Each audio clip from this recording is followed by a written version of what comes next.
kepentingan kesihatan mulut ni sebenarnya adalah sangat penting dalam kehidupan serentak ni. Pasal tanpa gigi atau mulut yang sihat, kita ni tidak boleh bercakap secara jelas, tidak boleh makan atau minum, menggigit atau mengunyah makanan, and kita ni tidak ada senyuman yang menawan. So that's why kita ni mesti ada kesihatan mulut yang baik. Selain daripada itu juga, kesihatan mulut yang baik juga boleh membuatkan seseorang individu itu mempunyai keyakinan diri yang lebih tinggi lah, dan juga mempunyai kualiti hidup yang baik. Jadinya kesihatan mulut itu adalah memanglah sangat penting lah dalam kehidupan seharian kita ni. Betul. Baik. Seperti yang kami pegang ketika ini, modul gigi, kita lihat ada gigi yang bergoyang, ada gigi yang ada kerosakan. Mungkin doktor boleh kongsikan kepada kita mengenai penyakit-penyakit yang tidak berjangkit yang lazim berlaku di kalangan kita, yang berkaitan dengan mulut dan juga gigi.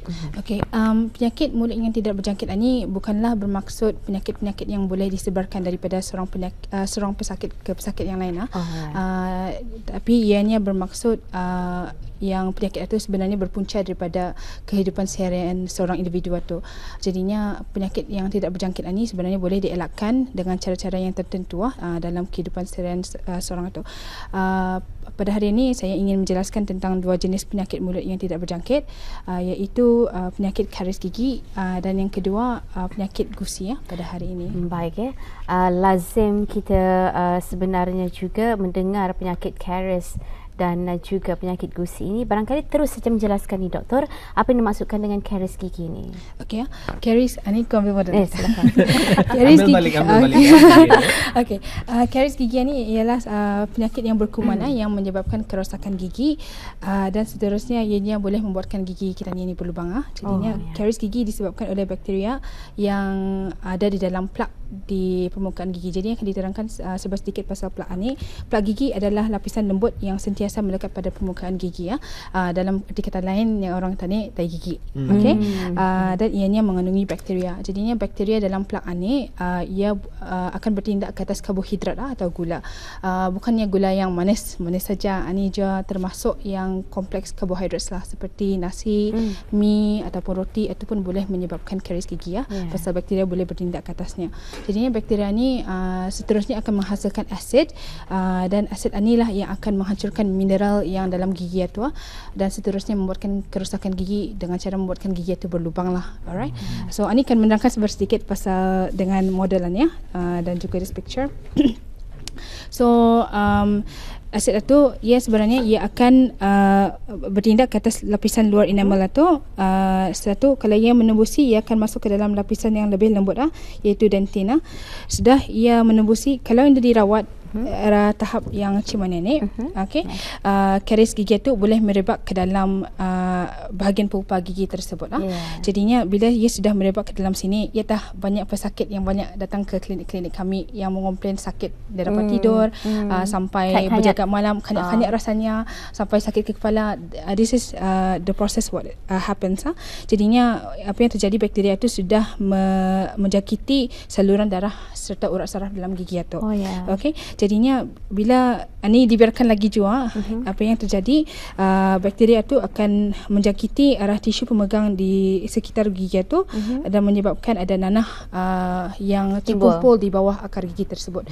Jadinya inilah proses gigi dari awal sampai ke akhir lah.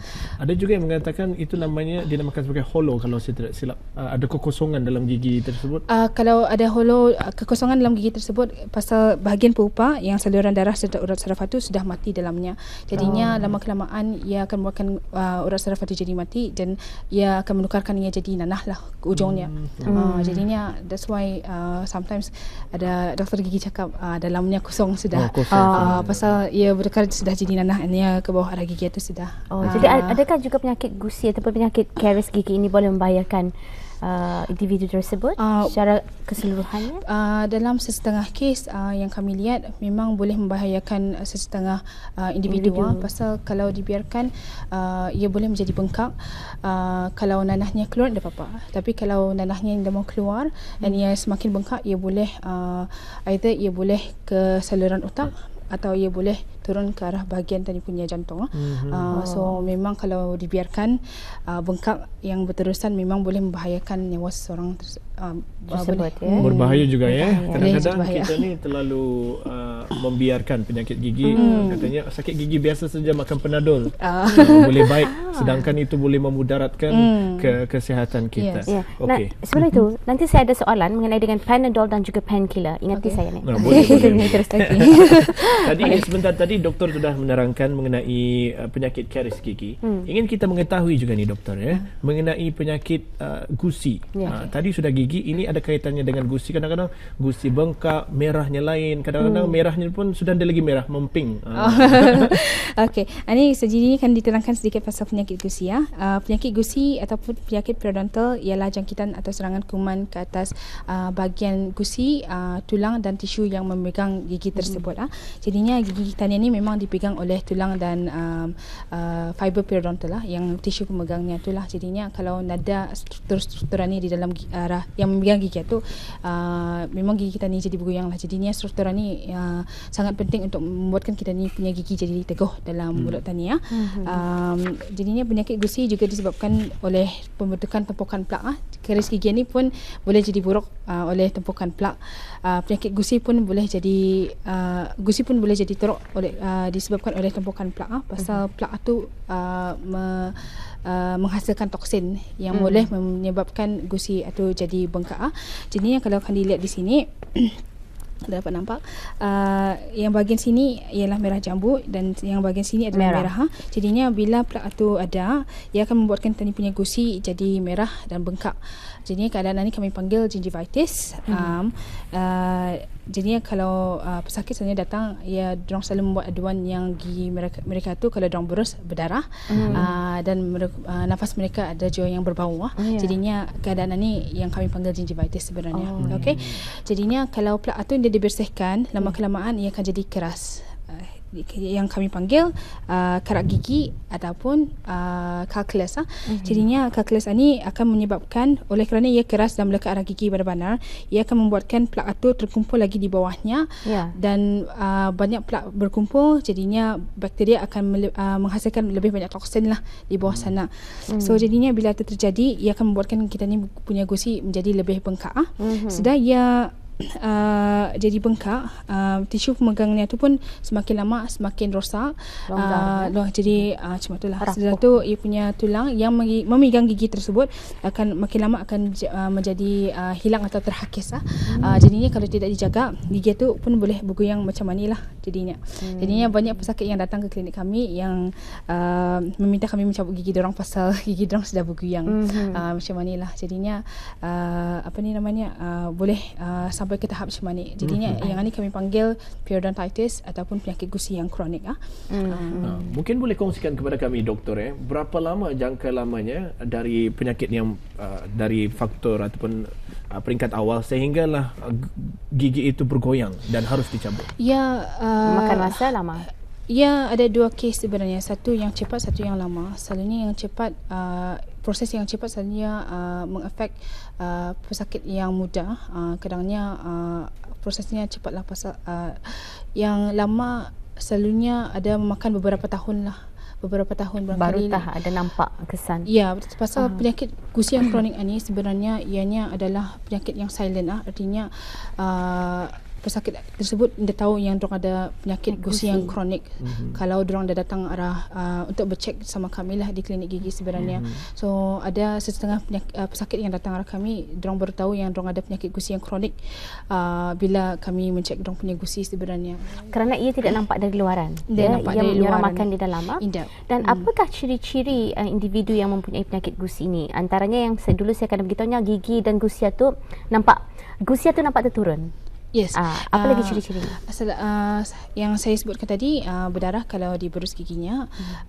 Yang kedua, gusi itu yang kita sebutkan tadi lah, gusi itu terturun daripada gigi, dan ia akan menyebabkan rasa ngilu kalau kita ni makan atau minum lah.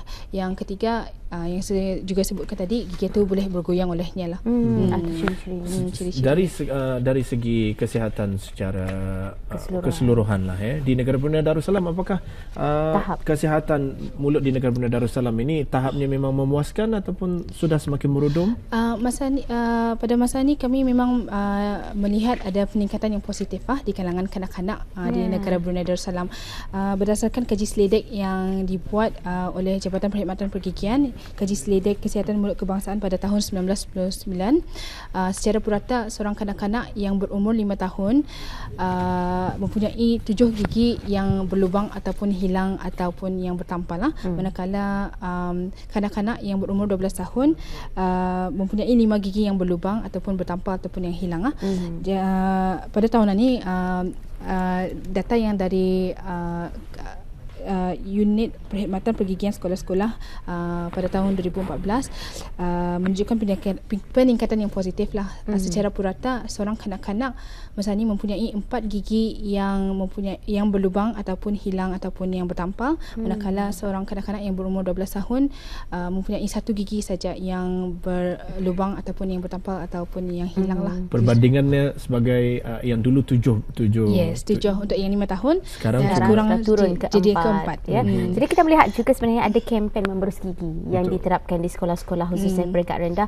Rasanya dari zaman saya pun sudah ada, dari zaman 80 80-an tu kan, masih ada. Selepas saja orang break time ada aktiviti berus gigi dan sehinggalah ke saat ini. Dan bukan itu sahaja juga kalau dulu orang sakit gigi boleh cek, lepas cek gigi kena bagi stiker. Yes, itu kira insentif untuk kanak-kanak lah supaya diorang suka bercek gigi sama diorang dah takut sama kami lah. Itu kira salah satu intensif lah. Okey. Ada lagi satu data yang dari program kesihatan mulut kami, iaitu Toddlers Fluoride Rolling Toothpaste Program, which is TFRTP, yang menunjukkan anak damit yang berumur 3 tahun mempunyai 2 gigi yang berlubang sudah ataupun hilang ataupun bertampal. Itu sudah nyorang petanda baik yang bahawa kita ni as a parents juga ada ikhtiar dan usaha untuk memastikan gigi anak-anak tadi ini sehat lah dengan amalan pemberusan gigi. Baik. Kita sudah mengongsikan tadi ke dua penyakit gusi, penyakit gigi. Ingin kita mengetahui, doktor, apakah rawatan-rawatan yang boleh kita buat bagi mengelakkan penyakit ini akan terus merebak? Okey. Rawatan-rawatan bagi penyakit mulut ini tertakluk pada ia punya tahap peringkat. Jadinya saya ingin terangkan tentang karies gigi lah dulu. Untuk karies gigi, yang pertama, tahap keburukan gigi yang tidak teruk lah. Maksudnya yang ia punya karies gigi itu masih tertakluk pada ia punya bahagian lapisan luar sama lapisan bahagian dalam yang dentina. Itu masih kami boleh tampal lah dengan tampalan logam ataupun tampalan yang sama dengan warna gigi. Bagi tahap kedua, iaitu tahap keburukan gigi yang sudah teruk tapi masih kami dapat selamatkan, masih dapat ditampal. Artinya bila karies gigi itu sudah masuk ke dalam bahagian pulpa gigi itu, sudah ada jangkitan kuman di dalam bahagian saluran darah serta urat saraf, jadinya ia punya rawatan is a little bit more complex lah. Yang perlu dibuat ialah akan ditunjukkan gambar dulu sekejap. Jadinya yang perlu dibuat, bahagian saluran darah itu mesti dibersihkan, sudah tu ditampal dalamnya. Jadinya ini kami panggil rawatan akar gigi. Jadinya gigi itu masih dapat disimpan, masih dapat ditampal. Jadinya pesakit pun boleh menyimpan gigi ni lah. Masih selalunya percentage for success rate is about 88 to 92%. So it's quite tinggi lah. Saya kalau membayangkan proses tu memang ngilu rasanya. Perlu ditebuk kan. Tapi selalunya pesakit kami memang bagi pemanat lah dulu sebelum kami buat prosedur macam ni lah, supaya diorang dah merasa sakit. Kita ada lebih kurang 2 minit, tapi ingin saya kongsikan juga kalau melihat dari segi cara perawatan dahulu. Dulu dinyatakan kenapa orang takutkan cabut gigi ni, yang cerumnya tu basar. Tapi sekarang sudah berbeza. Saya sendiri membuat rawatan gigi pada bulan lepas, macam pertama kali dalam orang semua di depan, macam dikabarkannya sakit, tapi alhamdulillah Berapa lamanya proses? Lebih, saya juga sebenarnya menjalani rawatan routing tu kan, akar, dan dalam lebih kurang 30 minit ya. Masya Allah, patutlah gigi Sarina sudah semakin lama ya. Jadi adakah betul juga, adakah ianya merupakan satu fakta ataupun mitos, gigi orang yang bersilu dengan gigi yang tumbuh biasa, gigi orang yang bersilu ni lebih kerap mendapat kerosakan gigi? Kalau dari segi peratus itu saya yang dapat jawab, tapi kalau dari experience cases yang pernah saya lihat, memang banyak pesakit yang giginya bersiluan ni memang ada banyak caries. Mungkin pesakit merasakan yang gigi itu susah kan dibersihkan sebenarnya. Dia berlapis-lapis. Ya, saya berlapis-lapis. Tapi kalau kan ikutkan pada pendapat pakar-pakar, kalau dorang ada teknik memboros gigi yang baik, sebenarnya problem itu tidak akan terjadilah sebenarnya. Baik, doktor, nampaknya kita sudah kesuntukan masa. Mungkin nasihat terakhir ni doktor pada orang-orang yang di luar di sana. Kita harapkan topik ini akan dibawakan lagi minggu hadapan. Itu yang juga harapkan oleh penerbit kita. 30 saat doktor, nasihat.